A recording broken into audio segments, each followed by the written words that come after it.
You know that woman? I do. When was the last time you saw her? She was walking away with my baby. I'm just trying to find my child! So tell me, what happened in there? I can't tell what's real anymore.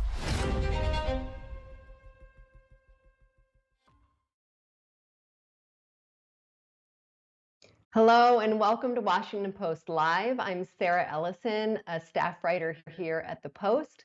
I'm thrilled to be joined today by the actor Ruth Wilson and the showrunner Joe Murtagh to discuss their new Showtime series, The Woman in the Wall. Ruth and Joe, welcome to Washington Post Live. Hello. Hi. Thanks for having me.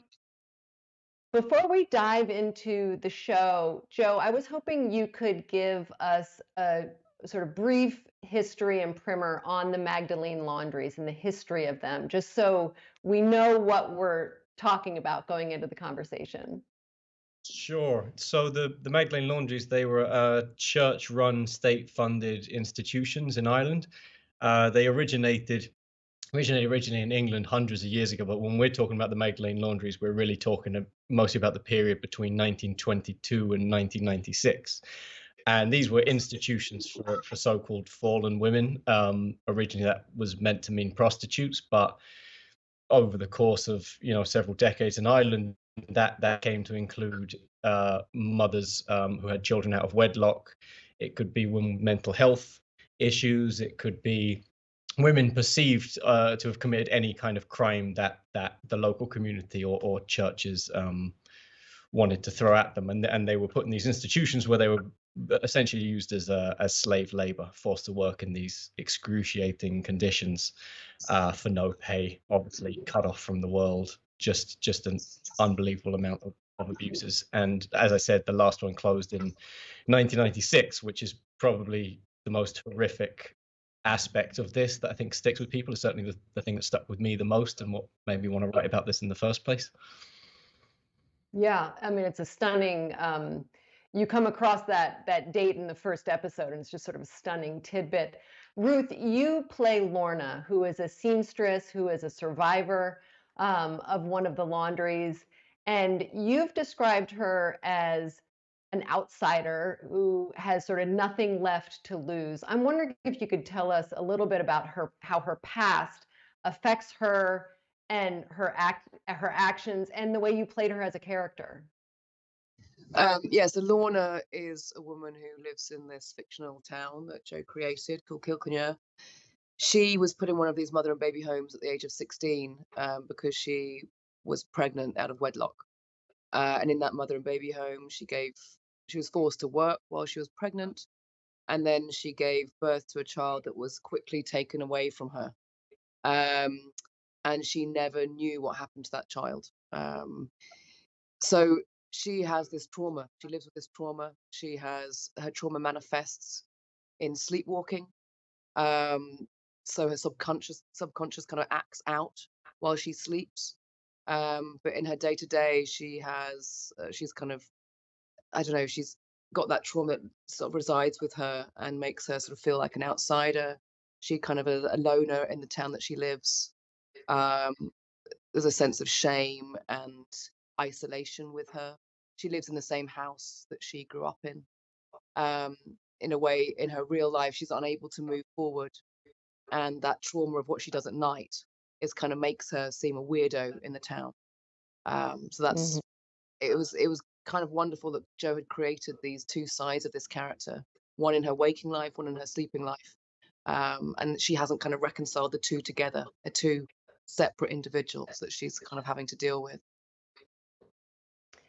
The show is such a sort of genre-bending experience. It's a crime drama, it's dark comedy, it's murder mystery.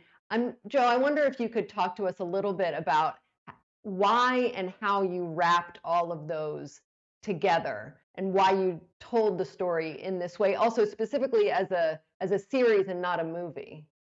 Well, the second part of the question is easier to answer. It's just the scope of it. It's when you start to read into this history, you realize just how many thousands upon thousands of lives this thing touched. So, our show is 6 hours long, and that's not nearly enough time to tell the full story of the Magdalene Laundries and the mother and baby homes. It's just unbelievable, the scope of it. So that's why series as opposed to movie. In terms of the genre elements, that came down to I think that the Magdalene Laundries are really unique in their awfulness, in that they, as I say, they've touched thousands upon thousands of Irish lives, but at the same time, outside of Ireland, no one really knows about these things. When you say the words Magdalene Laundries to anyone outside of Ireland, chances are they're not going to know what you're talking about. And there's a sort of a paradox between the scale of horror that occurred and just how few people know about it. And so that was something that I specifically wanted to address in the series. I kind of steered away from leaning into too many social realist elements, because I was scared that that would immediately limit the audience, or rather, it might be a show that would only appeal to people who maybe already knew about the history. And when I first learned about this, I learned about this through watching a film. I learned about this when I watched the Magdalene Sisters, the Peter Mullen film, brilliant film. I knew nothing about this at all before I saw that film. And there's a reason for that. It's always taken art and artists to get this story out there. So what I wanted to do with the series, it was to basically do the same as what the Magdalene Sisters did to me, and just slap people in the face with this. So the genre elements were really a way to smuggle this story under the radar, to get someone who, wouldn't necessarily be interested in watching a show about the Magdalene Laundries, but would be interested in watching a weird crime thriller, murder mystery, dark comedy mashup, whodunit, however it is you describe this show, to deliver that kind of show to them, and deliver on all the promises that those kind of genre shows make, but then trick them into learning all about the Magdalene Laundries in the process. That was the intention behind that. Speaking of thriller, Ruth, I'm going to come to you next, but first we have a clip, and I want to just pause for a minute so people can see a taste of what the show has to offer.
Hello?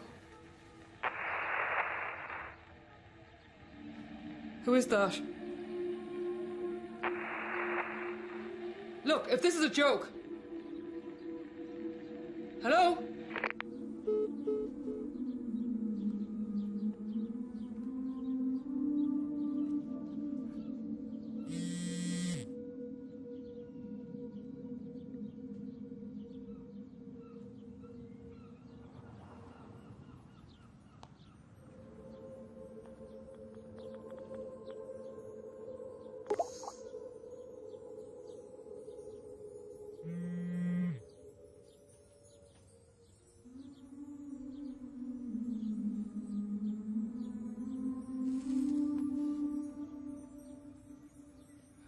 They'll give you a good education. Ruth, how does this letter set the stage for what's to come? Yeah, so as I said before, she's someone that her child was taken away from her at age 16. She's never found out exactly what happened to that child, whether her child was dead, whether her child is alive. So she's lived with that question the last 30 years of her life. So when this note arrives, it changes her whole life. Suddenly, she might find the answers that she's been looking for. And you'll see that she goes off to then go and meet this woman. The woman doesn't turn up, and then she has one of her sleepwalking bouts. And as the rest unfolds, the horror part starts to unfold then. It's so hard not to give away some spoilers. I'm not after sure what having I'm allowed to watched a bit of it. I understand. Joe, you spoke with survivors, actual survivors of the Magdalene Laundries, to inform the story. And we have an audience question from Anais in Colorado, who asks, you've adapted a sensitive and historically significant subject into a crime series. How did you balance the need for dramatic storytelling with the responsibility of representing the experiences of real women who suffered in the Magdalene Laundries? Additionally, what steps did you take to ensure the portrayal in the series was both respectful and authentic to the real life stories of historical abuse? Yeah, great question. I mean, essentially, in short, it was speaking to the survivors. That was how we did that. It was something that we were very, very mindful of from the very start. I started writing this series over 10 years ago, and that has been in my mind every single day while developing this series. We had a great consultant on the show, Catherine O'Donnell. She worked for Justice for Magdalene's Research, which is an amazing charity based in Ireland who work directly with survivors, and their whole aim is to educate the public on the histories of the Magdalene Laundries and give support to survivors. So we had a great consultant there who we were able to talk to and run things past her at any point. She was great because she was also very aware that we're making a genre show, and it was just about balancing that that creative license that we needed to tell a genre show in order to achieve the bigger aim of getting this show out there, whilst at the same time making sure we were never setting a foot wrong or misrepresenting anything or God forbid being disrespectful in any way.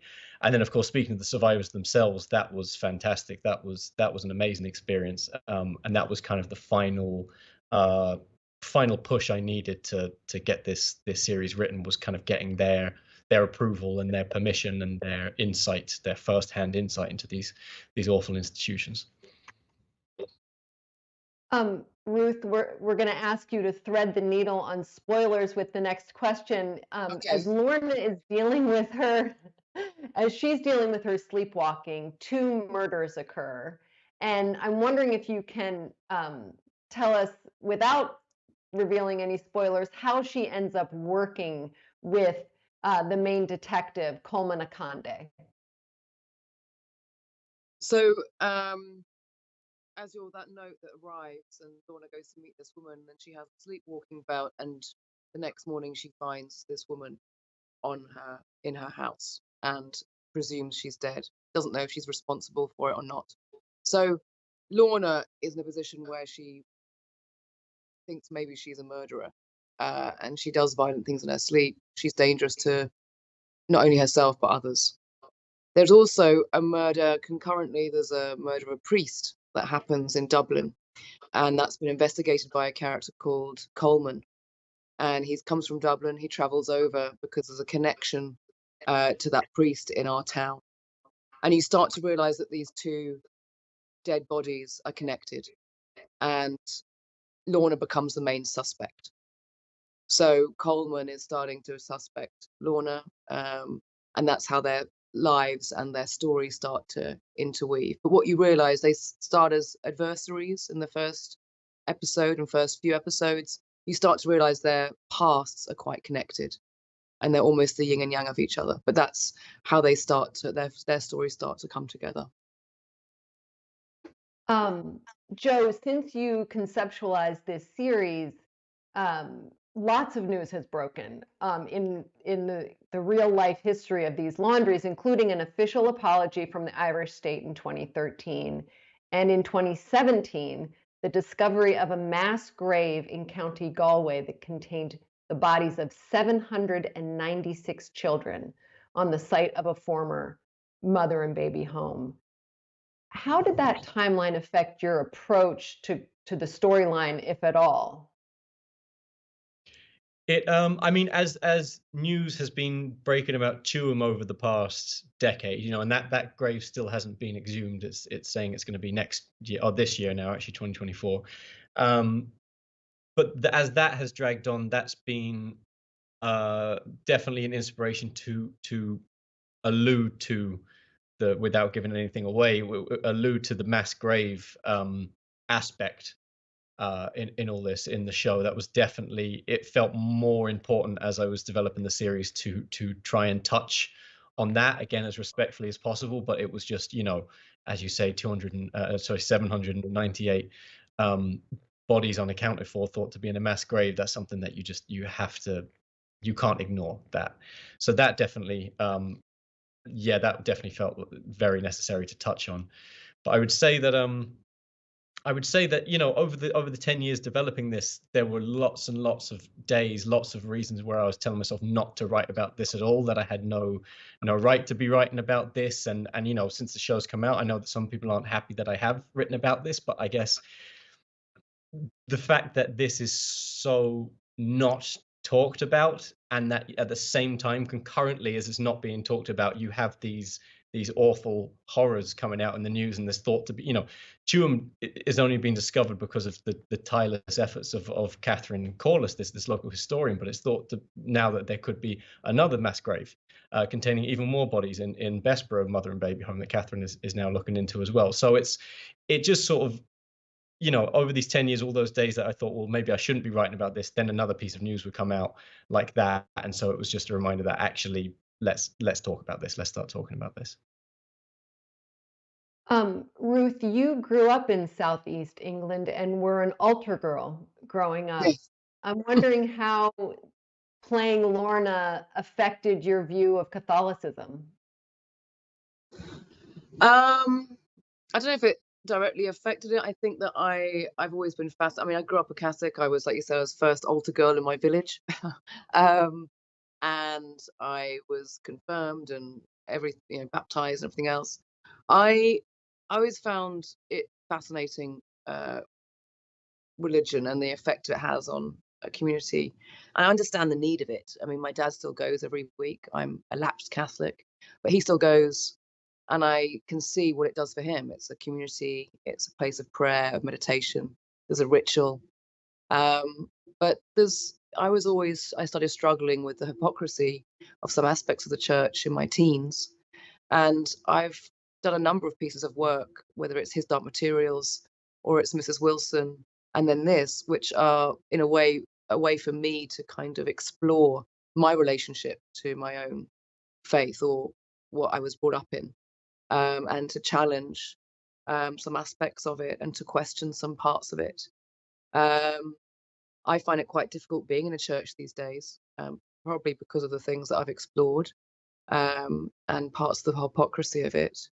But I do understand, why people need it.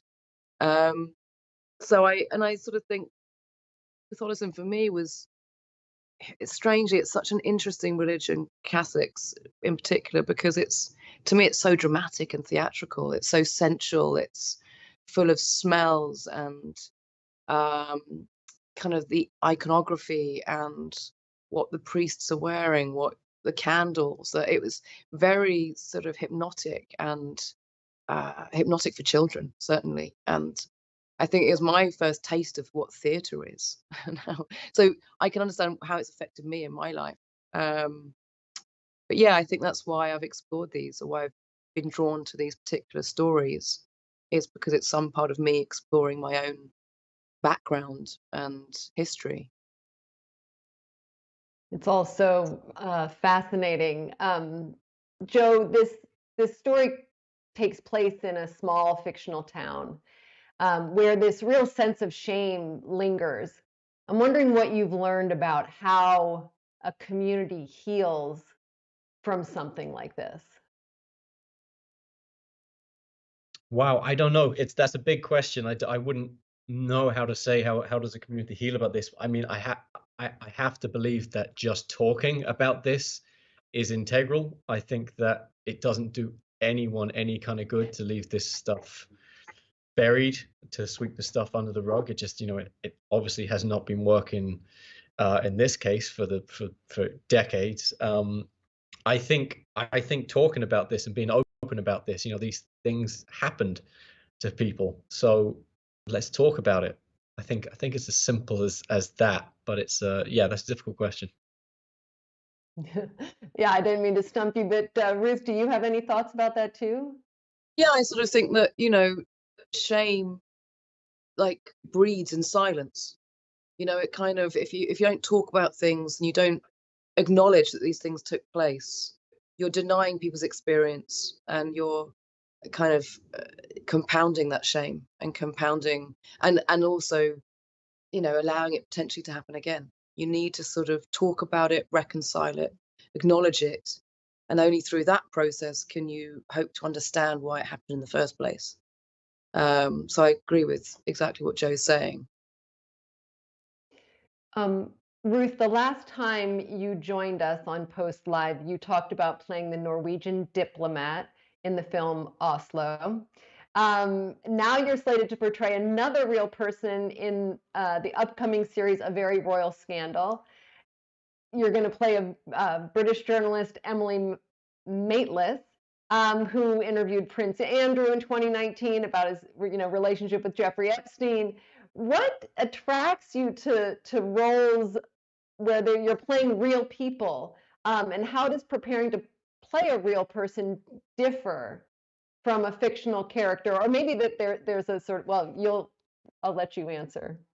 Yeah, I mean, actually, when I was playing Mona in Oslo, I didn't take much time to sort of replicate her. I didn't want to do an imitation of her. It was like the drama itself had been told, and I felt actually it wasn't about replicating her as a human being. But actually, Emily Maitlis is certainly in England, is very well known, and she's very distinctive as a journalist. And I thought it was actually going to be a real technical exercise for me to kind of copy or imitate her voice and her mannerisms. And I loved that challenge. I don't usually do that. I haven't really played many real people. I mean, Mona was one, and my grandmother was another, but neither of them are very well known publicly. So I had a little bit more license to sort of do what I wanted with those. Whereas this, it feels a little bit more like people are going to be looking to see how you might imitate her. And I loved finding her voice. And I mean, I watched that interview over and over and over again. I was sort of sick of that Andrew interview, but it was really fun to do her and to have a blonde wig and bright blue nails. She's quite a character, so I really enjoyed it.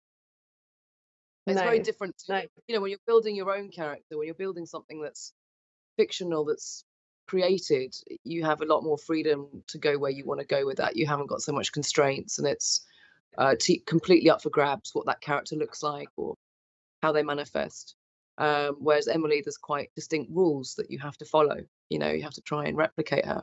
But weirdly enough, because she's a real person, actually, in things like what she wears are so much more kind of particular and specific than you'd ever come up with on your own, which I thought was wonderful. Like, exactly how she dresses or how she how she sort of walks around a room is so specific, or what she smells, what she kind of like puts on her face, and how you'd never usually allow or be granted that kind of freedom. So I found it really fascinating, and I really enjoyed it. Nice. Joe, are you attracted, after having done this sort of research intensive historical project, are you looking for a palate cleanser, or do you want to do more historical projects like this? I just want to write a show where everyone is just nice to each other, and there's no. Hey, we were nice. We were nice. Yeah.